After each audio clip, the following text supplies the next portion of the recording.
Bonjour et bienvenue dans cette nouvelle vidéo, ici le fan de Komiya, et aujourd'hui on va ouvrir la briquette. Alors techniquement elle est déjà ouverte, je suis désolé, mais je voulais jouer avec la carte machine dans mon dernier tournoi, et du coup j'ai ouvert un peu en avance la briquette, mais ne vous inquiétez pas, je n'ai pas touché au booster, on va pouvoir découvrir le reste du contenu et les boosters qui sont à l'intérieur. Il y a le petit booster que j'ai eu lors du tournoi précédent en récompense qu'on va aussi ouvrir dans cette vidéo. Donc du coup 7 boosters à ouvrir dans cette vidéo, donc j'espère que vous allez apprécier, j'espère qu'on va avoir un peu de chance aussi, ça serait pas mal, ça me ferait plaisir. Mais en tout cas, avant de commencer, n'hésitez pas à vous abonner si ce n'est pas encore fait, vous êtes encore très nombreux à regarder le contenu de la chaîne et ne pas vous abonner, donc ça c'est assez dommage. Et n'hésitez pas à mettre un petit pouce sur cette vidéo, ça aide au référencement de la chaîne. Donc les briques de lait, comme on les surnomme, c'est leur vrai nom, c'est les collections tournois premium. Il y a celle de Lily qui va sortir très prochainement, je me demande si c'est pas déjà sorti, je crois que c'est déjà sorti.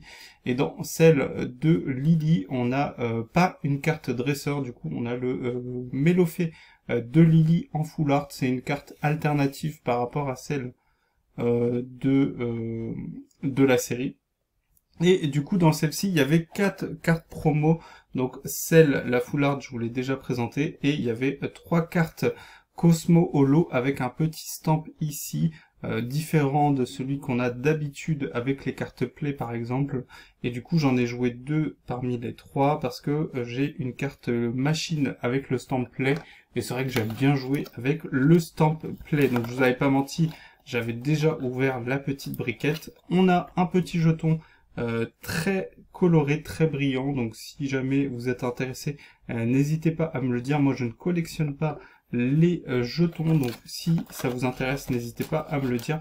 On va découvrir ensemble le contenu. J'ai acheté du coup cette briquette pour 48 €, je crois que c'est le prix retail, si je dis pas de bêtises, dans une quarantaine d'euros pour ce petit coffret. À l'intérieur on retrouve des sleeves, c'est la même qualité que les sleeves de TB, donc je vous avoue que maintenant que je joue avec des sleeves, alors il n'y a pas de placement de produit, je suis pas sponsorisé, mais j'aime bien vous donner toutes les références. Donc je joue désormais avec ces sleeves là, les Dragon Shield, et une fois qu'on a testé les Dragon Shield, on a beaucoup de mal à revenir aux sleeves de TB, même si vous êtes un joueur occasionnel.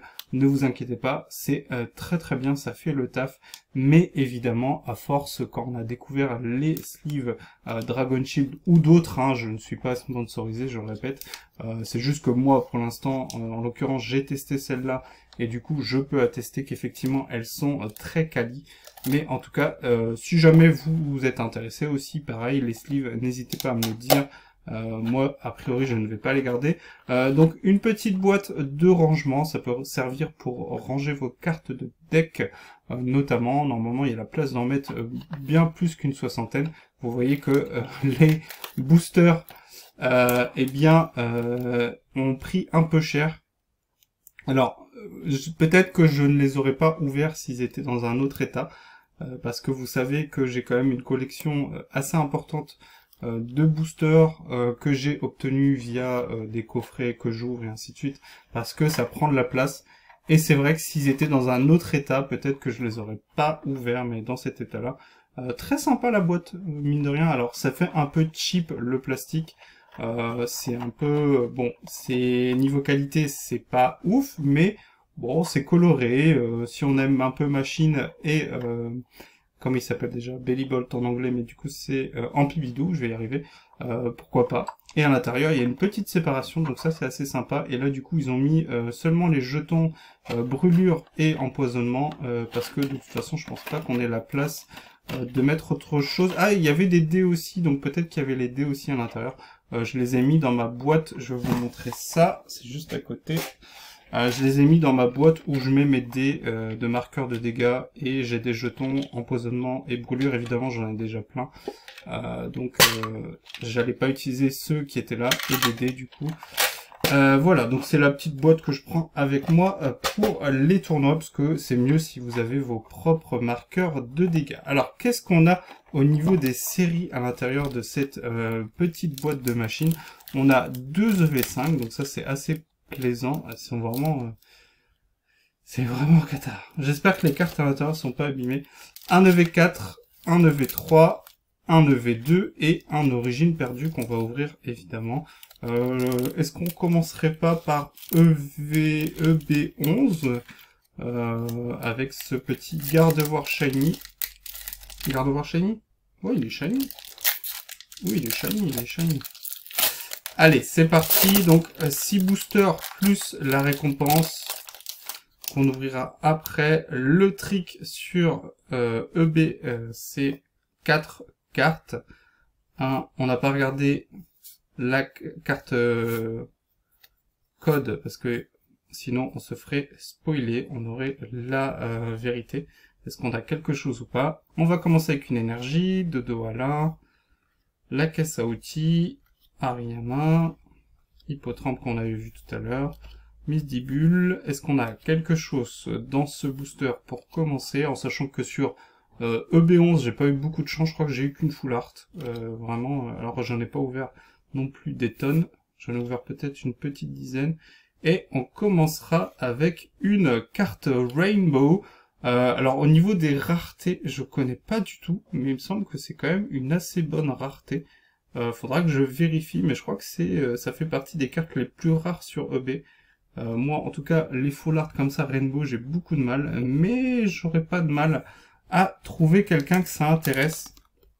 Donc ça fait un hit. On va pas se plaindre, on va pas commencer à se plaindre en ayant des hits. On va enchaîner avec EV3, une série où ça hit pas mal.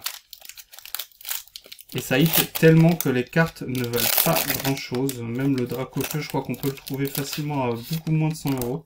Il a bien baissé par rapport à la sortie. Et il y a quand même des cartes assez sympas sur cette série.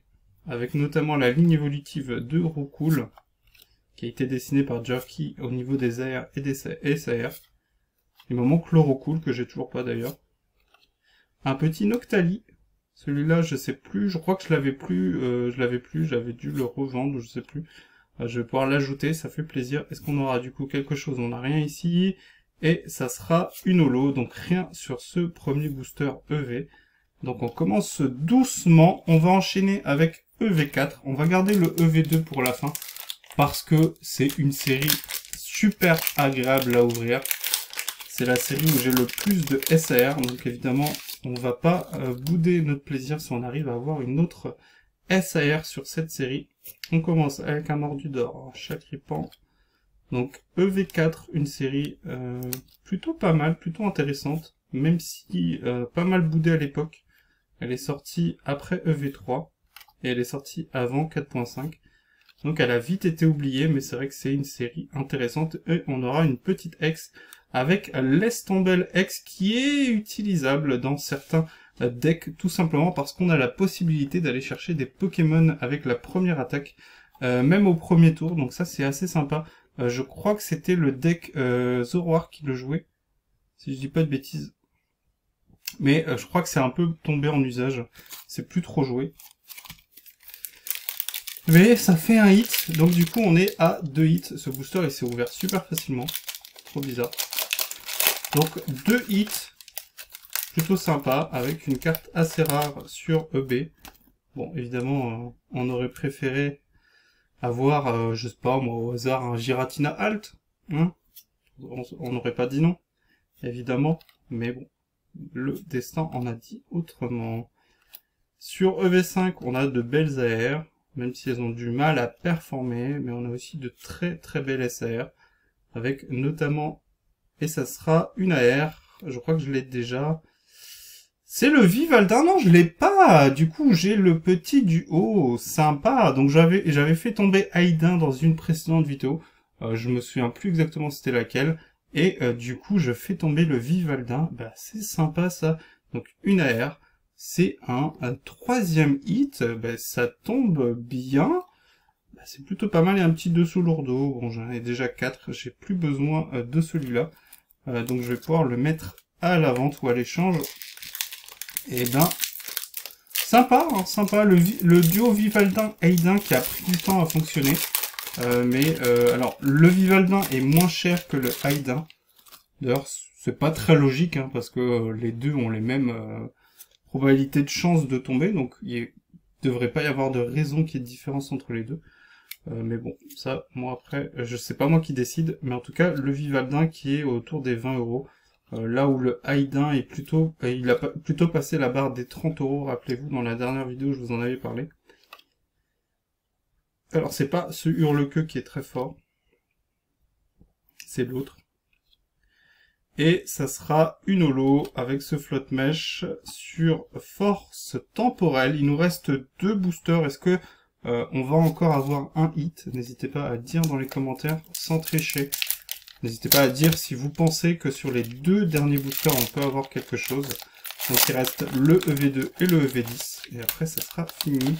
La prochaine ouverture, je pense, ça sera dans un petit moment parce que j'ai 2 coffrets aventure à Paldea. Je vous ai fait un petit short dessus.